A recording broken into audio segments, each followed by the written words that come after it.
आता पाहूयात एक खास बातमी। महाराष्ट्र सरकारने लंडनहून आणलेल्या वाघनख्यांचं प्रदर्शन आता कोल्हापुरात होणार आहे। शिवशस्त्र शौर्य गाथा या प्रदर्शनाचं उद्घाटन उद्या सांस्कृतिक कार्यमंत्री आशिष शेलार यांच्या उपस्थितीत होणार आहे। हे प्रदर्शन 6 महिने कोल्हापुरात असणार आहे। वाघनख कोल्हापुरात दाखल झाले असून आणि त्या कडक बंदोबस्तामध्ये ठेवण्यात आलेले आहेत। याचा आढावा घेतला आमचे प्रतिनिधी ज्ञानेश्वर साळुख यांनी।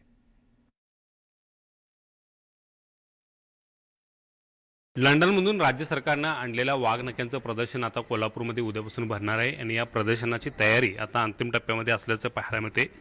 कोल्हापूरच्या लक्ष्मीविलास पॅलेस म्हणजे राजश्री छत्रपती शाहू महाराजांच्या जन्मस्थळाच्या ठिकाणीच हे प्रदर्शन असणार आहे आणि या ठिकाणी वाघनख्या सध्या दाखल झालेले आहेत। त्या सीलबंद खोलीमध्ये आत ठेवण्यात आलेले आणि या ठिकाणी कडक असा पोलीस बंदोबस्त आहे तो आपल्याला पाहायला मिळते।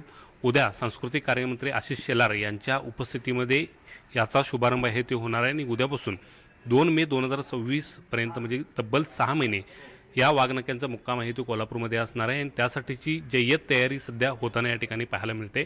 शिवशास्त्र शौर्यगाथा या नावानं हे प्रदर्शन आहे ते राज्यभरात भरताना आपल्याला पाहायला मिळालं। सुरुवातीला या वाघनख्या साताऱ्यामध्ये दाखल झाल्या, त्यानंतर नागपूर आणि त्यानंतर आता या वाघनख्यांचा मुक्काम आहे तो कोल्हापूरमध्ये होणार आहे।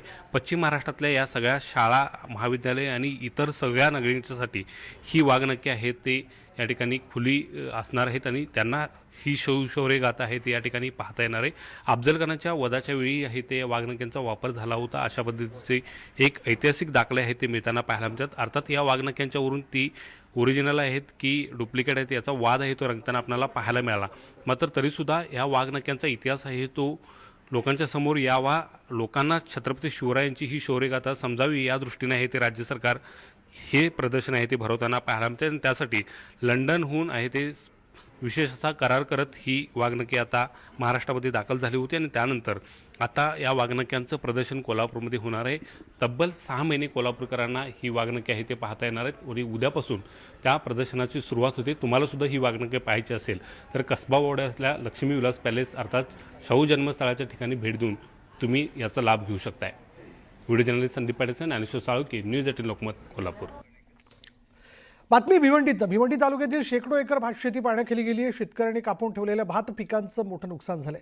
शेतकऱ्यांनी कापून ठेवलेलं भाताचं पीक पाण्यात तरंगतंय आणि तयार झालेलं भात पीक पाण्यात गेल्यानं शेतकऱ्यांचा हातातोंडाशी आलेला घास हिरावला गेला आणि त्यामुळे कर्जबाजारी होऊन शेतात भात लावणी करण्यात आलेली आहे। आता पिकाचं नुकसान झाल्यानं कर्ज फेडायचं कसं आणि खायचं तरी काय अशी चिंता शेतकऱ्यांना सतावते।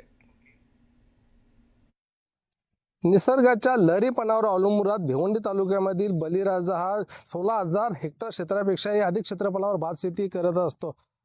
हलवार जातीचं निमगरवा आणि गरवा जातीचे भात पिके हे भिवंडी तालुक्यामध्ये पिकवली जात असताना हलवार जातीच्या भाताचं आधीच नुकसान झालंय। त्यानंतर परतीच्या पावसाने सतत 3 ते 4 दिवसापासून धुमाकूळ घातल्यानंतर आपण आता आहोत एका शेतामध्ये। आपण बघू शकता या ठिकाणी असलेले जवळपास गुडघाभर पाण्यामध्ये अजूनही भात पिके आडवी झालेले आहेत। आपण दृश्यामध्ये पाहू शकता या ठिकाणी असलेले भाताचे जे तयार झालेले जे कणस आहे ते पूर्ण भात पाण्यामध्ये असल्यामुळे ते आता पूर्ण नासाडी होणार आहे। त्यानंतर असलेल्या भाताचा तण ही या ठिकाणी आपण पाहू शकता पाण्यात असल्यामुळे तो तणही खराब होणार आहे। त्यामुळे सेवा सोसायटीचं घेतलेले कर्ज असून त्यातून केलेली भात शेती आहे आणि या भात शेतीनंतर झालेल्या भाताचं होणारे नुकसान, त्यामुळे वर्षभराची खावट असेल, वर्षभराचा जनावरांच्या चाऱ्याचा प्रश्न यामुळे शेतकरी पूर्णतः हतबल झाला आहे। अशातच या ठिकाणी खरीप हंगामात झालेली ही भात पिकाचे नुकसान हे शेतकऱ्याला हतबल करत असताना पुढे आगामी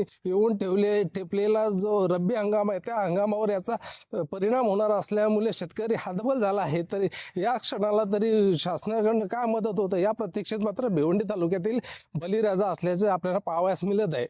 नरेश पाटील, न्यूज 18 लोकमत, भिवंडी।